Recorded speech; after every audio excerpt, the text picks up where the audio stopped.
سلام بچه ها، چطورین؟ خوش اومدید به ویدیو.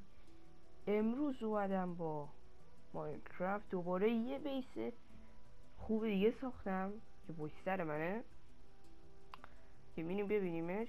یه بیس کوچیکه ولی خوب. قبل این ویدیو لایک و ساب یادتون نره. برو بریم. خب آقا، این از این بیس رو از بیرون شروع میکنیم. آقا اینجا یکم فضا چجوری میگن، سبز و اینا کاشته شد. یه رود کنار این بیسمونه.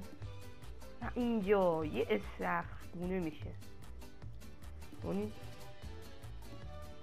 خب نمیدونم اسمش یادم چی و میریم داخل. اینجا دوباره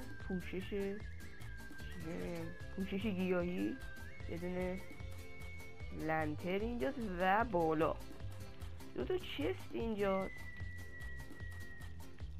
کرافتینگ تیبل و این چتینگ تیبل داشت گرفته شد. اینجا دو تا فرنیس این بلسترنیس کنم و تخت. اوکی، از بیرونم نماش رو نگاه کنیم. خفنه، جالبیه. میتونیم بسازید با بلاک های دیگه، میتونیم بسازیش.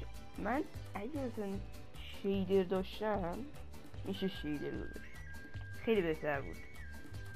مثلا دیگه این خط های شیشه نبود، خیلی بهتر میشه.